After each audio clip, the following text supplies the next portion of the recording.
Buenas tardes. Vamos a dar comienzo al acto solemne de nombramiento como académico correspondiente de la Academia de Ciencias, Ingeniería y Humanidades de Lanzarote del doctor Fernando Pedro Méndez González, que se nos presenta con un discurso que titula Reflexiones jurídicas sobre algunas de las causas de la inasequibilidad de la vivienda en España. Doctor Méndez, tiene la palabra. Muchas gracias. Bueno, ante todo, quiero expresar mi gratitud por haber sido elegido académico de la Academia de Ciencias, Ingenierías y Humanidades de Lanzarote, lo que constituye un gran honor personal. Soy consciente de ello y de que ello me obliga a estar a la altura de la misma, y por esta razón haré todo lo posible para no defraudar la confianza depositada. Me ha parecido pertinente dedicar el discurso de ingreso en la Academia a exponer unas reflexiones generales sobre las razones de fondo por las cuales nos encontramos en una situación en la que, siendo España un país desarrollado, la vivienda se ha convertido en el problema que más preocupa a los ciudadanos, por haber devenido inaccesible para una parte importante de la población. No voy a hacer una exposición detallada de las diferentes decisiones legislativas y jurisprudenciales, tanto internas como europeas, que nos han traído hasta aquí, ni tampoco les voy a inundar a ustedes a números, informes, etc. Voy a hacer una reflexión general sobre lo que me parece que es una de las principales causas de fondo, de la situación en la que nos encontramos. Como señala el Banco de España, los problemas de acceso a la vivienda se han incrementado durante los últimos años y se concentran en los hogares de menor renta, jóvenes y población migrante, y en determinadas zonas geográficas, básicamente en grandes áreas urbanas y turísticas. Y tales problemas se van a ir agudizando en el futuro como consecuencia de diferentes factores. Uno de ellos es el crecimiento de la población. Según el propio Banco de España, de aquí al 2037, la población crecerá en más de 4 millones de habitantes y en términos porcentuales, donde más crecerá será en primer lugar las Baleares, en segundo lugar en Murcia y en tercer lugar en las Canarias. O sea que, por tanto, ya es una de las zonas, pero seguirá siendo una de las zonas más afectadas por este tema. Soy muy consciente de que son muchos los factores, tanto exógenos, nivel de empleo, nivel de los salarios, aumento de la población, encarecimiento de los materiales de construcción, disminución severa de la capacidad de producción de vivienda como consecuencia de las medidas adoptadas durante la anterior crisis, así como endógenos, regulaciones fiscal, urbanística, hipotecaria, rentaticia, procesal, constructiva, medioambiental, etc., que inciden sobre la accesibilidad a la vivienda. Pero en esta intervención ceñiré mi intervención, mi reflexión, como he dicho, al análisis de una cuestión de fondo, cómo el adelgazamiento hasta potencialmente el vaciamiento del contenido del derecho de propiedad privada y la prevalencia de una determinada concepción de la denominada función social de la propiedad construida por la jurisprudencia del Tribunal Constitucional, ha dado lugar a una política en la materia que nos ha conducido a la situación presente y que, de no variar cualitativamente, producirá un agravamiento de la misma. Dibujado este panorama general, procederé por tanto a analizar esta cuestión. Comenzaré diciendo que en determinadas materias, y la vivienda es una de ellas, suelen prevalecer las creencias y los sesgos cognitivos sobre las evidencias empíricas, lo que dificulta la adopción de las políticas adecuadas. Busson, López Mayans y Panadés ponen el siguiente ejemplo. Se preguntó a los alumnos, antes y después de realizar un curso de economía, si estaban de acuerdo con la siguiente afirmación. Si se implantara un control de alquileres de forma que el precio por metro cuadrado no superase una cierta cantidad de euros, ¿podrían acceder a la vivienda más personas? Al principio del curso, un 68% de los estudiantes estaban de acuerdo con esta afirmación. Al final del curso, casi un 75%. Es decir, la falsa creencia persiste incluso en aquellos casos de formación económica reciente. Esto contribuye a explicar que después de varios siglos y muchísimas experiencias de control de alquileres, la política referida se mantenga entre las más populares del mercado de la vivienda. Si tenemos en cuenta que en política la única realidad relevante es la realidad percibida y que no importa la verdad sino los votos, inevitablemente los políticos se guiarán por las creencias y emociones de los votantes, con independencia de lo que muestren las evidencias empíricas y de que crean que es o no la política más importante. Ello contribuye a explicar la política de vivienda seguida en España, especialmente durante los últimos años. En esta línea, me parece oportuno recordar una frase inolvidable de Jean-Claude Juncker, el anterior presidente de la Comisión Europea, el cual dijo: los políticos sabemos lo que tenemos que hacer, pero no sabemos cómo hacerlo sin perder las elecciones. Claro, no añadió la conclusión y por lo tanto no lo hacemos. La forma más eficiente de explotación de los recursos escasos es en general la propiedad privada cuando es posible, es decir, cuando los costes de establecimiento y mantenimiento de la misma son inferiores a las ganancias derivadas. La razón por la cual la propiedad privada permite un mayor grado de bienestar que la propiedad comunal o el régimen de acceso libre radica en que posibilita una explotación más eficiente de los recursos, que son escasos por definición, lo que significa la explotación de un mayor número de recursos por un mayor número de personas durante un periodo más prolongado. Ello se debe a que la exclusividad del derecho de aprovechamiento material del recurso que la propiedad privada confiere a su titular genera incentivos para que éste realice inversiones a largo plazo que redundan en una mejora de los recursos y, a su vez, la libertad de transferencia articulada mediante el jus disponendi del titular, junto con el reconocimiento general de la libertad contractual, permiten la acumulación constante de los derechos de propiedad y el intercambio voluntario de los mismos, esto es el comercio, del cual deriva una reasignación permanente de los recursos, hace a quienes en cada momento se hallan en condiciones de hacer un uso más eficiente de los mismos, lo cual facilita la especialización, el incremento de la productividad, la competitividad y, en última instancia, el nivel de renta y, por tanto, el bienestar. Por ello, la protección de la propiedad privada, especialmente del jus disponendi del dueño, de la libertad contractual y de la libertad de transferencia, es de interés público prevalente. Debo aclarar que propiedad privada no quiere decir propiedad irrestricta. Nadie ha defendido, ni siquiera los más férreos defensores de la propiedad privada, sino atribución a los individuos de un poder directo, inmediato y exclusivo sobre los recursos. La propiedad privada es el poder directo e inmediato de mayor extensión y profundidad sobre los recursos, reconocido a los individuos por el ordenamiento jurídico. Dicho poder confiere a los individuos diferentes posibilidades de actuación y para que sea propiedad privada tiene que tener un contenido mínimo esencial.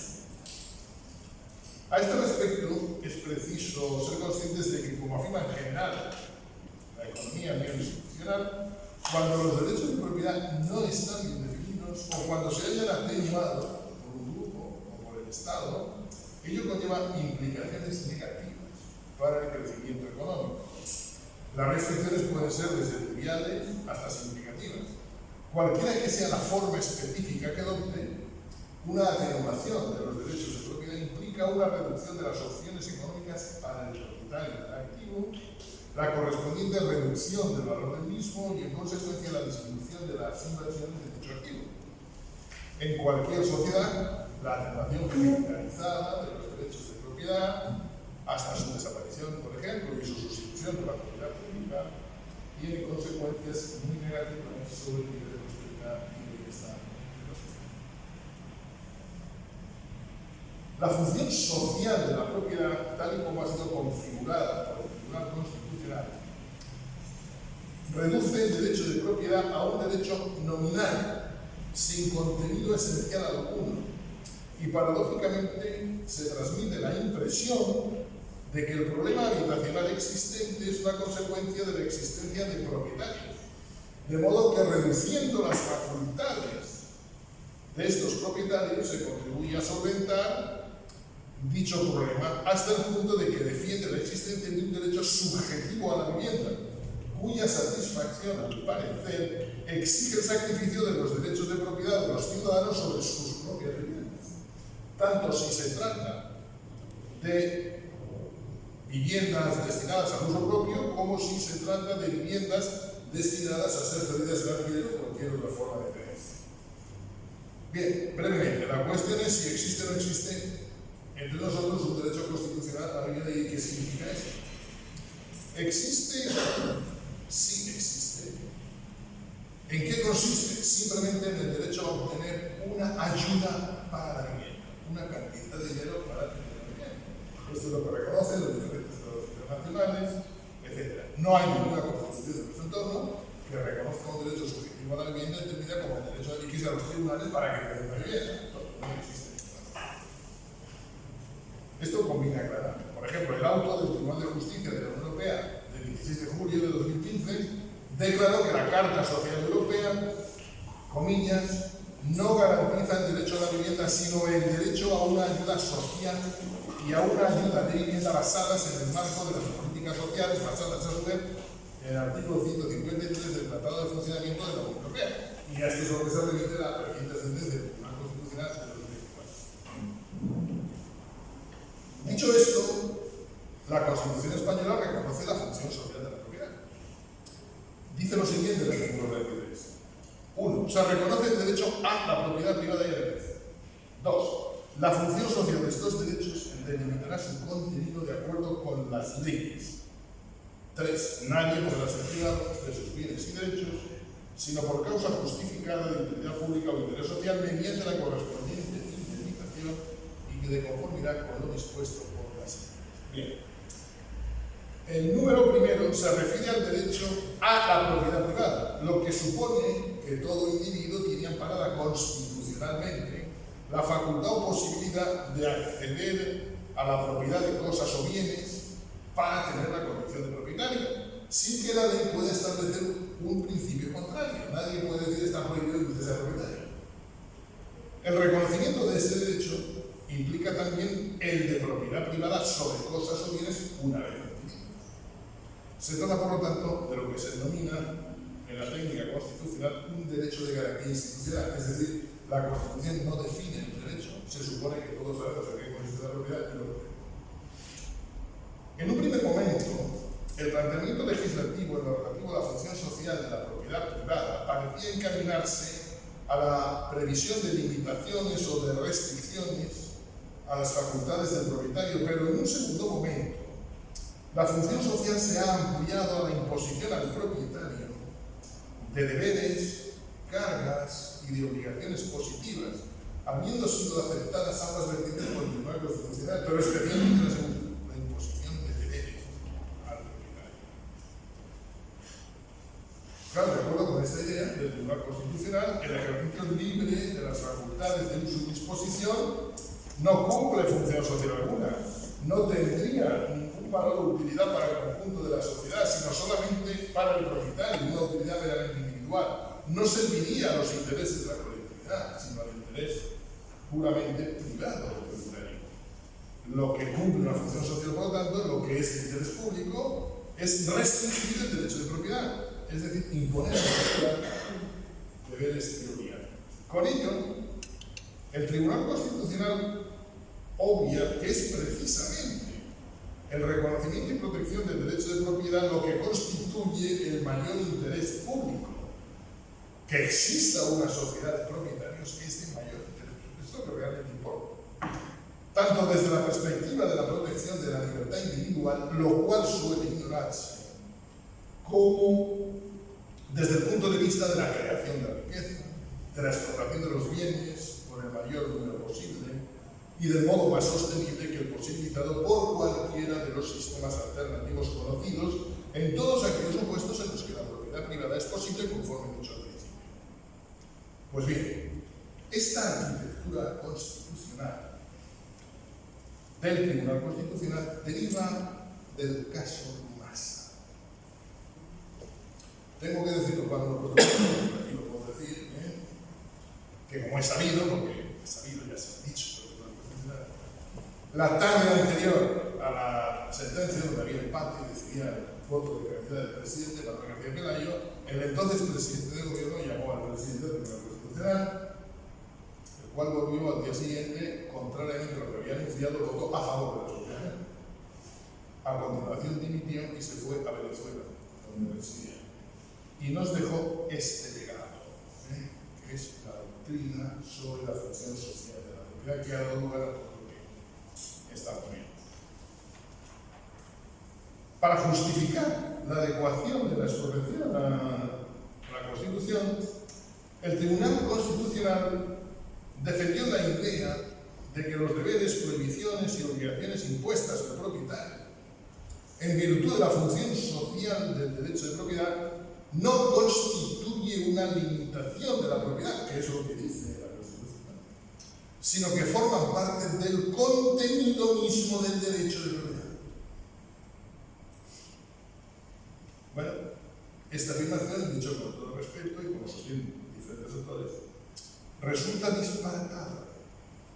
Resulta disparatado afirmar que los deberes y obligaciones que por razón de interés social se imponen al propietario forman parte del contenido mismo del derecho de propiedad por muchas razones. Yo les voy a citar dos para no aburrirles mucho. Una, esta afirmación conduce a resultados manifiestamente contrarios a la reserva de ley establecida por los artículos 33 y 53 de la Constitución. El artículo 33 es una norma constitucional que establece un derecho que vincula directamente a todos los poderes públicos y que ha de ser respetado por todos ellos, incluso cuando la ley guarde silencio al respecto o incluso en contra de lo dispuesto por el legislador, porque la Constitución es una norma superior. El derecho a la propiedad privada no nace de la ley, sino directamente de la Constitución. Segunda razón. En cambio, los deberes y obligaciones que pesan sobre los propietarios, por razón de interés social, no nacen de la Constitución del artículo 33, sino de las leyes que lo establecen. Si formaran parte del contenido mismo del derecho de propiedad, garantizado por el artículo 33 de la Constitución, estos deberes y obligaciones vincularían inmediatamente a todos los poderes públicos, sin necesidad de intermediación legislativa alguna, lo que sería incompatible con la reserva de ley para limitar el contenido esencial del derecho de propiedad y regular el ejercicio, tal y como dispone expresamente los artículos 33 y 53. Sin embargo, el Tribunal Constitucional mantiene la tesis contraria y se fundamenta en general y en materia de vivienda en particular en la idea no explicitada de que la vía para facilitar el acceso a una vivienda en cualquier modalidad de tenencia, derecho al que se refiere el artículo 47 de la Constitución, consiste en debilitar el derecho de propiedad al que se refiere el artículo 33, o de cualquier derecho real limitado sobre la vivienda. Vamos a conseguir que para que ustedes tengan derecho a la vivienda, los que tienen derecho sobre la vivienda no tengan ningún derecho. Fantástico. Dado que el derecho... vamos a dejar esto para no aburrirles, voy a pasar más rápidamente. Una construcción jurídica como esta, como la referida, se explica si se prescinde de o se ignora la función del derecho de propiedad privada. Esto es la función que justifica la existencia de dicho derecho a la que me he referido anteriormente. Conforme a la misma, la regla general es que lo más conveniente para el interés público, entendido como interés general, no es el debilitamiento ni de las facultades de aprovechamiento ni de la disposición de los derechos de propiedad, sino más bien lo contrario. Suprimir los obstáculos que permiten la explotación en régimen de propiedad privada, del mayor número de bienes, así como fortalecer tanto las facultades de aprovechamiento como de disposición de los mismos, dada su función nuclear en cualquier sociedad democrática sustentada en un Estado de Derecho.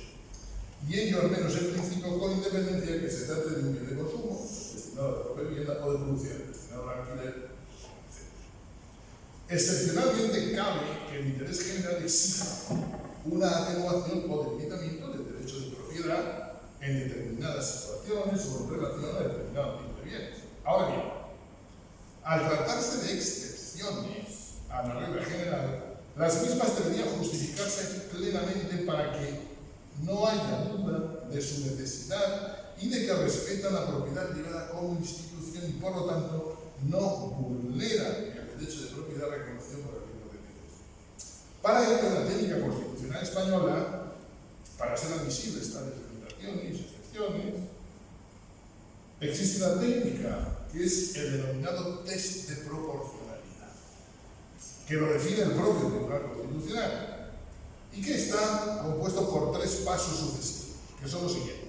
Primero, si la medida es susceptible de conseguir el objetivo propuesto, juicio de idoneidad. Segundo, si además es necesaria en el sentido de que no exista otra medida más moderada para la consecución de tal propósito con igual eficacia, lo que se denomina juicio de necesidad. Y en tercer lugar, y finalmente, si la misma es ponderada o equilibrada por derivarse de ella más beneficios o ventajas para el interés general que perjuicios sobre otros bienes o valores y que es el juicio de proporcionalidad. Si no se cumplen esos 3 pasos, la medida no es constitucional. Basta con que no se cumpla uno solo de ellos. Sin embargo, para precisar si una concreta delimitación del derecho de propiedad en relación a determinados bienes no vulnera la regulación constitucional, el Tribunal Constitucional no exige que se supere el test de proporcionalidad. ¿Y por qué no lo exige? Porque para salvar la explotación de biomasa afirmó que la función social forma parte del contenido del derecho, no que sea una limitación del derecho. Y por lo tanto solo exige que, les cito textualmente, exige un canon justo de equilibrio, razonabilidad o adecuación de las medidas al objeto perseguido, etc. O dice, por ejemplo, que en estos casos es necesario reconocer al legislador un amplio margen de apreciación sobre la necesidad, los objetivos y las consecuencias de sus disposiciones. El Tribunal Constitucional no argumenta por qué en estos casos hay que dispensar al legislador de la necesidad de asignar el test de proporcionalidad. Particularmente cuestionable resulta el hecho de que el Tribunal Constitucional utilice para enjuiciar las restricciones de este derecho y las de la libertad empresarial y profesional un canon de licitud constitucional distinto del utilizado para las limitaciones de los restantes derechos, y en virtud del cual no se enjuicia la necesidad ni la proporcionalidad en sentido estricto de tales medidas. Aunque el Tribunal Constitucional ha manifestado que estas limitaciones no pueden suponer, comillas, la desaparición o negación del contenido esencial del derecho de propiedad, ni esa delimitación puede llevarse a cabo careciendo de fundamento o justificación constitucional, cierro comillas. Sin embargo, esa manifestación no se ha plasmado en un control efectivo sobre la concurrencia o no de ese fundamento constitucional para la delimitación de la propiedad. Como consecuencia, a pesar de su reconocimiento constitucional, el derecho de propiedad privada ha experimentado un evidente vaciamiento a través de la aplicación de esta doctrina de la función social. El límite puede suponer el contenido esencial presenta tal grado de imprecisión que en la abstracta valoración de su constitucionalidad que lleva a cabo el Tribunal Constitucional, cualquier delimitación que no sea la absoluta privación del derecho se considera admisible, hasta el punto de que la propiedad privada puede acabar identificada con una mera titularidad que no necesariamente proporcione utilidad individual alguna a su titular, e incluso, aunque la recuerde, es una cosa, como afirmó el magistrado Rodríguez Perejo en su voto particular a la sentencia del Tribunal Constitucional 89-24, al que se adhirieron los magistrados Cruz, Villalón y Gabaldón López, y afirmación generalizable a toda la jurisprudencia constitucional sobre el artículo 33, el contenido dominical, abro comillas, será lo que el propio legislador diga en cada caso y según el criterio dominante en cada momento, cierro comillas, Y por ello, abro comillas, huérfano de todo referente ex constitución, la garantía institucional que para el derecho de propiedad representa el concepto de contenido esencial se desvanece y volatiliza. Cierro comillas. Nada de ello debe sorprendernos. Como ya constató García de Enterriga, España es quizá el país occidental en que el legislador y la administración exhiben una falta de respeto más marcada con la propiedad. Ello tiene como consecuencia que, como afirma Aguñada, por ejemplo, con referencia a España, el derecho de propiedad sufre una desprotección creciente derivada de cambios legales y regulatorios que exceden los criterios de razonabilidad imperantes en la Unión Europea, como en el ámbito de las inversiones transnacionales, o que subvierten la propiedad privada para suplir, sin coste para el erario, las carencias de las políticas públicas. Este último aspecto viene ratificado no solo por la decreciente cantidad de recursos públicos dedicados a la vivienda social en los sucesivos planes de vivienda desde 2007, hasta la aprobación del Next Generation no se ha dedicado ni un solo euro a vivienda social, sino por el voto particular de Rodrigo Verdejo, al que me referí anteriormente, según el cual el alto tribunal utilizó la fórmula de la función social como una exigencia o autorización de que el Estado realice la política social a costa de los derechos de los particulares, incluso aunque el beneficio de la medida no recaiga sobre la sociedad en su conjunto, sino sobre una categoría de ciudadanos. En el caso de la sentencia, eran los arrendatarios de la vetusta ley de arrendamientos urbanos, en referencia al derecho de prórroga forzosa, tratándose además de una medida de la que no siempre se puede probar su necesidad social, lo que le impediría superar el test de proporcionalidad. Y esto es lo que ha recogido además la ley por el derecho a la vivienda. Se trata de una concepción que no está basada en ninguna concepción teórica mínimamente consistente y que además está refutada por las evidencias empíricas disponibles, pero que se ha convertido en la concepción imperante, que por ello se ha proyectado en numerosas normas jurídicas que explican en gran parte la crisis habitacional por la que atravesamos. La ley por el derecho a la vivienda es el ejemplo más reciente y uno de los mejores ejemplos. Y su impacto negativo sobre el acceso a la vivienda es una buena prueba de las consecuencias a las que conduce elaborar leyes que contradicen las construcciones teóricas más sólidas sobre la función del derecho de propiedad, así como las evidencias empíricas disponibles. ¿Cuáles son estas evidencias empíricas? Razos Esteve, por ejemplo, analizó ya en los años 80 las consecuencias que había tenido sobre el mercado de alquiler de España la intervención de precios entre los años 1920, que es cuando empezó la intervención real de precios, hasta 1976. Y las conclusiones fueron las siguientes. Redujo el nivel de oferta en alquiler, por eso en España hay más propiedad, en el resto sí. Originó precios más altos en los nuevos contratos, fomentó la inmovilidad de la población y originó un deterioro del parque de viviendas en alquiler. Todos recordamos cómo estaban los centros de las ciudades. Como señala el Cercle de Economía, con referencia a la limitación de precios de alquiler de la ley por el derecho a la vivienda, abro comillas, la limitación de los precios del alquiler difícilmente conseguirá los objetivos que persigue y puede resultar, en cambio, en una reducción de la oferta, así como en una serie de efectos colaterales, desde la creación de un mercado negro hasta la reconversión de alquileres regulados en modalidades no reguladas en la LAU, como alquileres habitacionales, alquileres de temporada, etc., que irán en perjuicio de los arrendatarios efectivos y potenciales. Nada de ello debería sorprendernos. Esta conclusión aparece ratificada por estas evidencias empíricas y otras que citaré ahora.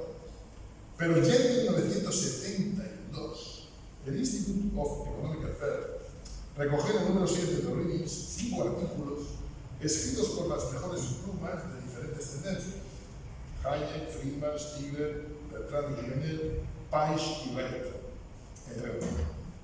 Artículos escritos entre 1946 y 1971 sobre los efectos de la intervención estabilización del precio de los alquileres en 5 países: Austria, Estados Unidos, Francia, Reino Unido y Suecia. Algunos de estos artículos son similares. Las conclusiones no dejan lugar a dudas. Se desincentiva la inversión residencial con toda su cohorte de consecuencias perjudiciales para toda la economía y para todos los ciudadanos. Y en esta misma línea se manifestaron también economistas críticos con la economía de mercado, como Milda o Lindner, por ejemplo. Evidencias empíricas: por ejemplo, en San Francisco se redujo la oferta de viviendas en alquiler un 15%, aumentando los precios de los alquileres a largo plazo. En el control de precios en Berlín se redujeron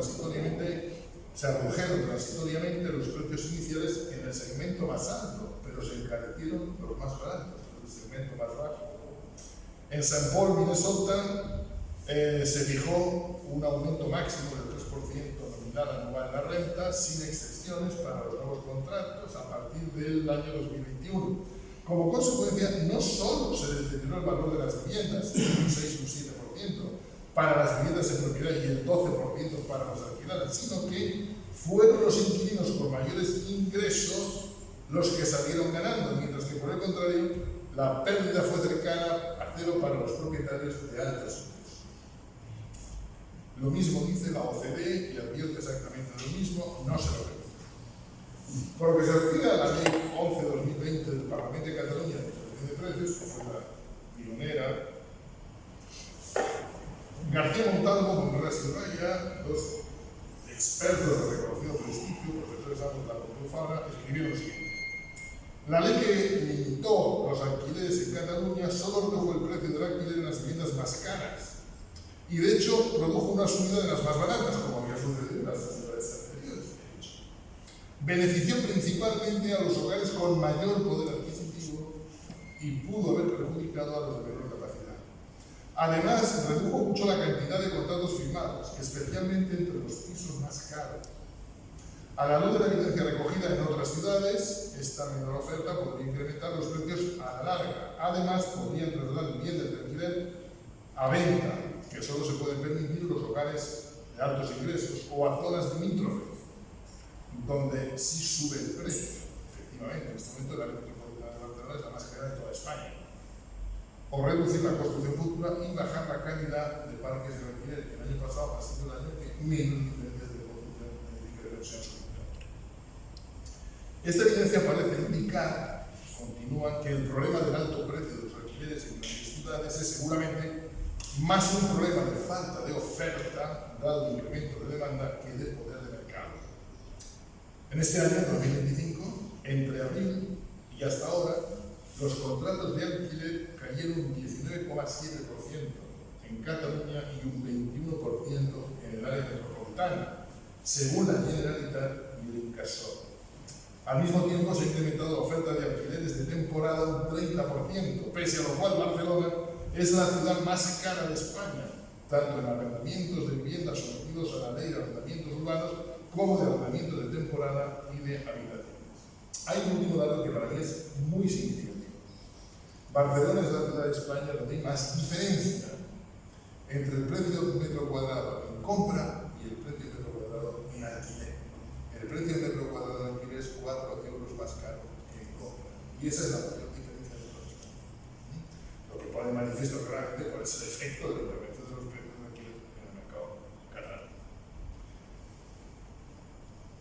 Si tenemos en cuenta además que las restricciones, tanto sustantivas como procesales, introducidas por la ley por el derecho a la vivienda son mayores, tanto en el ámbito sustantivo como en el procesal, para los arrendadores, personas jurídicas privadas, o sea, para las SOCIMIS, es decir, para los arrendadores profesionales, que para los pequeños ahorradores, entre comillas, los pequeños ahorradores son el 93% de la oferta de alquiler, solo el 8% son arrendadores profesionales.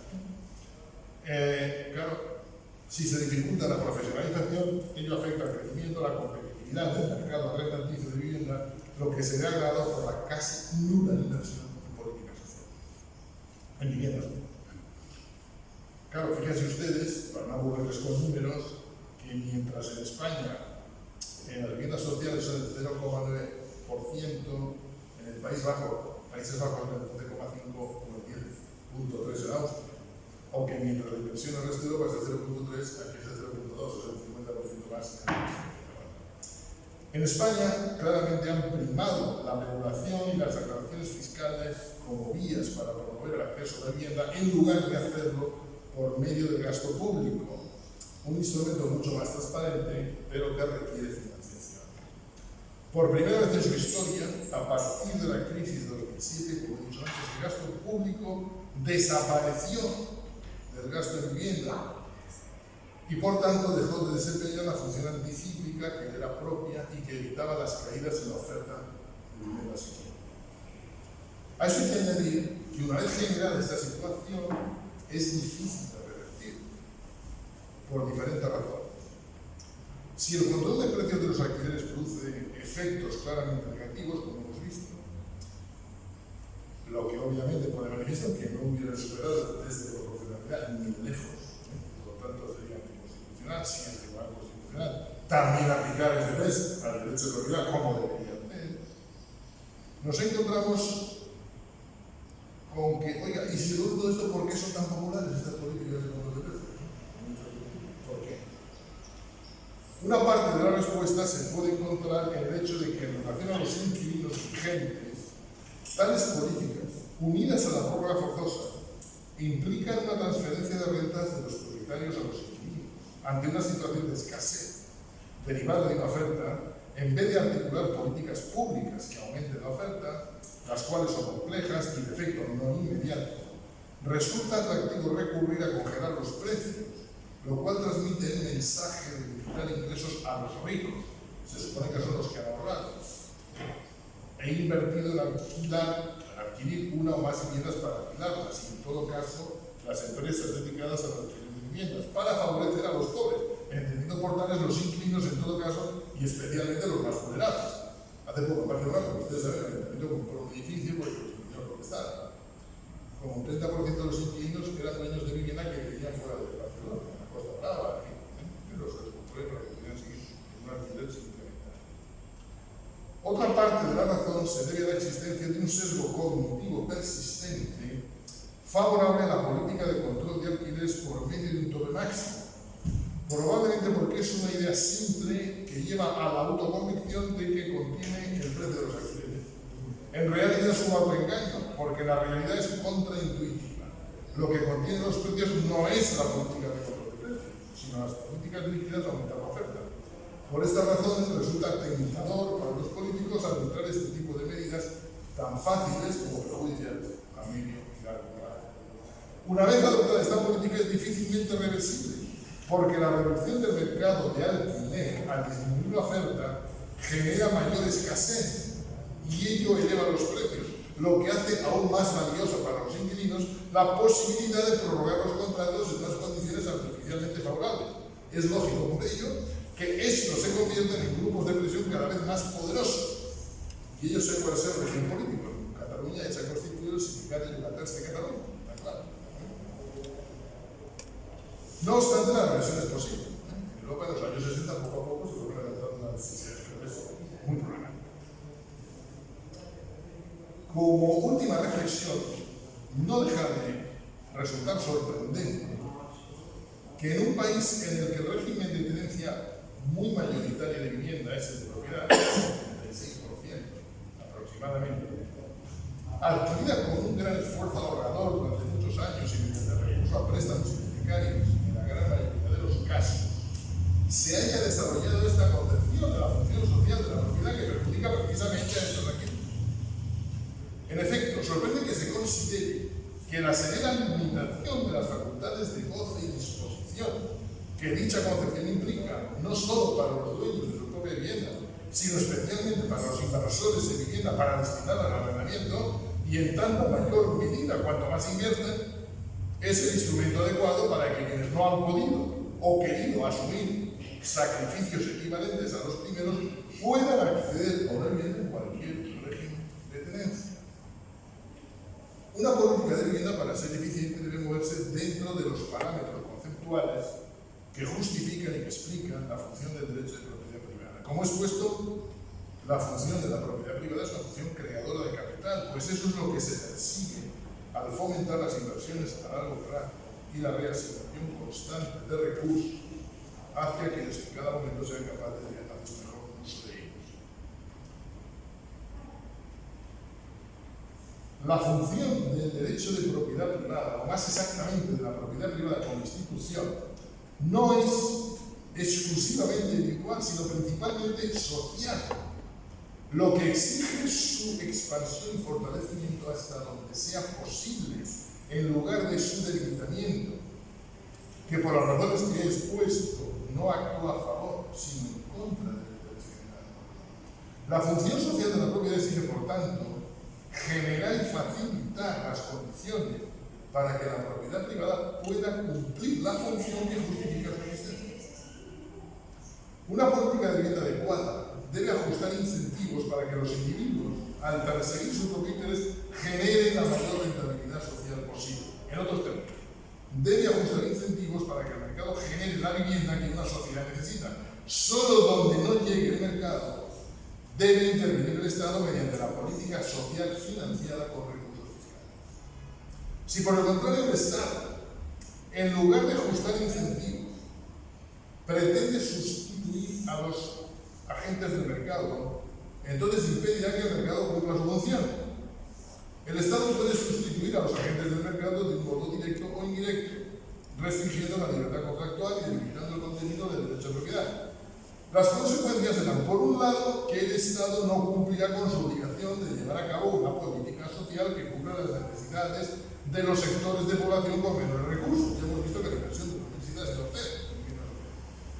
Y por otro, impedirá que el mercado cumpla su función, por lo que el problema de la vivienda inexorablemente se agravará. La historia del arrendamiento de viviendas en España, o el impacto negativo que está teniendo la ley por el derecho a la vivienda, son una buena prueba de ello. Tanto las concepciones teóricas más fundamentadas y generalmente aceptadas en nuestro entorno económico, político y cultural, como las evidencias empíricas ponen de manifiesto tozudamente que la línea a seguir si queremos solventar el problema de la vivienda es exactamente la opuesta, por las razones expuestas a lo largo de esta intervención.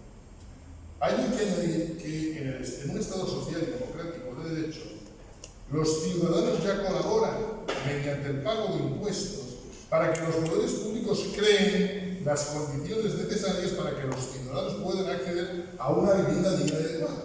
Además de impuestos de la renta, que ustedes están pensando, con impuestos de sociedades, deben saber que la carga fiscal que soporta una vivienda nueva, de obra nueva, está en torno al 45% del precio. O sea, el margen para bajar es enorme. Y si es una segunda vivienda en torno al 35%. A la actual crisis de acceso a la vivienda para una parte de la población no se ha llegado por una falta de contribución fiscal de los ciudadanos, ni por una concepción del derecho de propiedad como un derecho ilimitado y absoluto, ni nada de eso, sino por una regulación errónea, caracterizada por la falta de respeto a los derechos de los propietarios y de los inversores en vivienda en general, así como por una grave falta de inversión pública en vivienda social. Muchas gracias por su atención.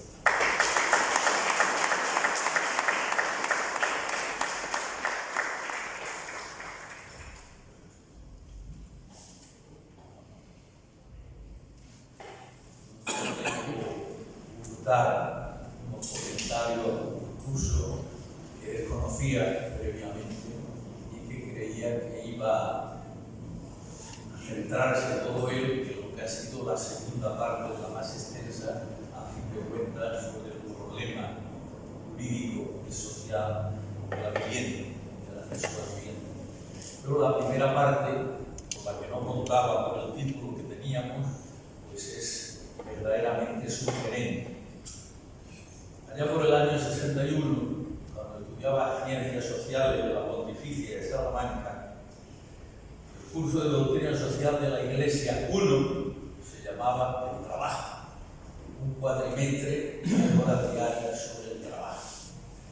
Y el trabajo se estudiaba desde el castigo divino, el tripalio, hasta la condición de derecho al trabajo, en la que nuestra sociedad hoy pues como el derecho de propiedad se ha tratado aquí, todos tenemos derecho al trabajo. Bien, pero el segundo gran capítulo, Doctrina Social de la Iglesia II, se llamaba Propiedad. Teníamos, si en ese primero era Monseñor Luis Ferrer, que acabó siendo obispo de Vic, siendo antes obispo auxiliar de Barcelona, el segundo era Joaquín Ruiz Jiménez. Y Joaquín Ruiz Jiménez, en aquellos momentos, años 62, pues acababa de publicar para los estudiantes de COU, el curso de orientación universitaria al que estaban sometidos los de mi generación, algunos aquí hay, pues se llamaba sobre la propiedad. Pero claro, el magnífico discurso, que en función de lo que nos han dicho esta mañana, si no es esta noche, mañana por la noche estará en la red, para que todos puedan y podamos aprender de tu magnífica exhibición sobre el problema de la vivienda. Pues claro, aquello era otra cosa. Nos han explicado de manera magistral que el derecho jurídico positivo actual a la propiedad nace de la Constitución. Para alguien que si es algo, vamos a decirlo así, es filósofo histórico, tiene una cosa, el problema ya es otro. El derecho a la propiedad era un derecho natural y universal. Ruiz Jiménez acababa de publicar su pequeño libro, como repetía todos los días en clase, mi pequeño libro sobre la propiedad, porque era el que se difundía por toda España para el COU.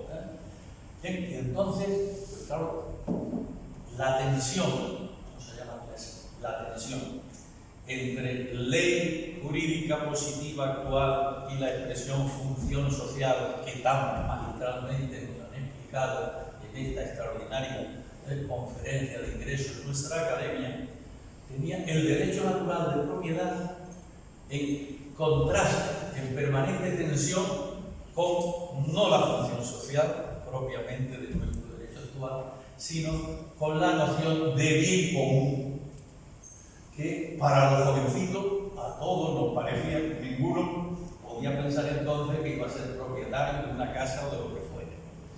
Entonces todos entendíamos, igual que entendíamos tantas otras cosas en los años 60, digamos, progre. Claro, esto no lo entendíamos. La función social del bien común, no la función social, el bien común de la humanidad tenía que restringir, y mucho, pensábamos nosotros, y mucho, ese derecho natural universal a la propiedad. Tensiones verdaderamente impresionantes en aquellos momentos. La expresión que nos ha dado es la que tenemos que vivir, las otras en todo caso para la reflexión de uno poco. Hay otra cuestión que no puedo obviar dentro de todo lo que me ha sugerido, ¿no? Y es que ha citado a Eduardo García de Enterría. Eduardo García de Enterría, en el año 1984, recibió el premio Príncipe de Asturias entonces a la comunicación. Y con el talón del premio Príncipe de Asturias, se pasó por la Universidad entonces de Santander, era yo rector, esto es para que iniciemos la biblioteca de la Facultad de Derecho de la Universidad de Santander, que sería 2 años después de Cantabria. Un gesto que creo que son muy pocos. Yo no tengo más remedio, cada vez surge esta posibilidad de dejarlo sobre el tapete, por lo que luego tuvo que padecer. La generosidad, él era de Maniego, cántabro por tanto, entonces esto es un detalle, pero no me había ni siquiera avisado, se había ido directamente de Oviedo a Santander a buscar a Plato. Yo me acababa de nombrar entonces, según la prensa, que esto es lo que hay que tener cuidado, yo me acababa de nombrar decano de la Facultad de Derecho, es decir, había un golpe de Estado porque aquello ni era facultad ni era nada. Entonces me dirigí a todas las grandes personalidades del derecho, aparte de los dos ya citados, Gregorio Pérez Barba, para que mandara uno de filosofía natural, filosofía del derecho, la fuente militar, etc. Entonces, un golpe de Estado, un poco a la manera de nuestro presidente. En 3 meses resolví. Cuando voy a Guayaquil, a Ecuador, a dar un curso en el periódico El Comercio, la última página entera, el rector de la Universidad de Santander se autoproclama decano de la Facultad de Derecho con un discurso en latín. Yo había titulado el discurso "Potestas et auctoritas al servicio de la sociedad". Ya no puro, salvo las expresiones clásicas. ¿Quién es este loco? ¿Quién es este loco? Hay varios Santanderes, de Colombia, Ecuador, Perú. ¿Qué será este loco? Obviamente no me reconocía, pero cuando seguí leyendo ya veía que era él. En resumen, creo que tenemos un discurso verdaderamente extraordinario para una de las cuestiones capitales, es que aportemos luz a la actualidad, y el discurso del doctor Méndez ciertamente es una muestra extraordinaria de cómo aproximarnos a la situación actual del aspecto propiamente jurídico, el histórico positivo desde nuestra Constitución hasta hoy, y la enorme problemática político-social en la que nos encontramos. La expresión que yo creo que es más importante a los efectos prácticos es esa de cómo se ha ido produciendo un vaciamiento que nos lleva a una imprecisión jurídica también sobre la mayoría de los temas. Esto es impresionante. Enhorabuena, querido nuevo académico. Vamos a proceder a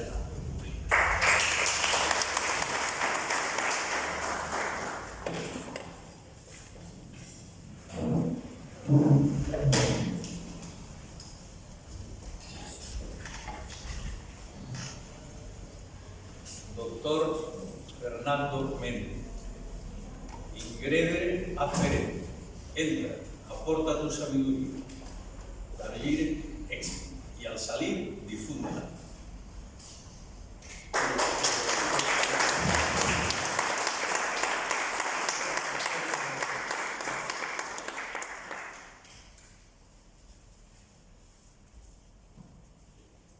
A continuación, secretaria de funciones hoy de la Academia de Ciencias, Ingeniería y Humanidades de Lanzarote va a dar lectura al diploma.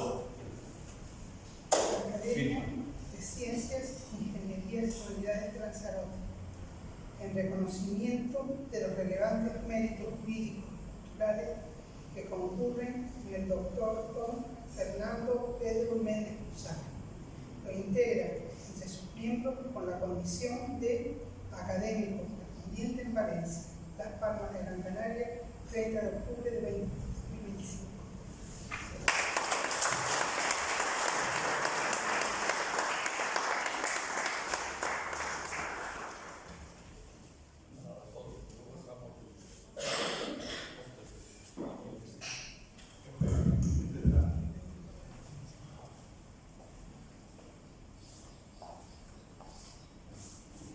Vamos a proceder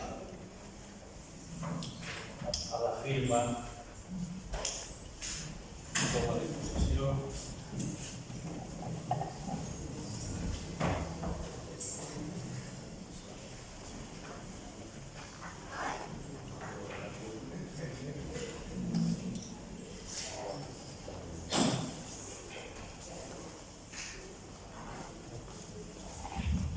Va a proceder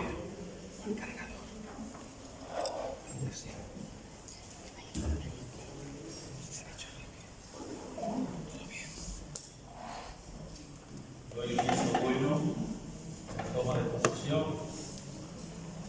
Bien, ahora por favor los académicos de una o de otra, porque el 99% según el presidente son de las dos, por favor que sean testigos.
Terrible.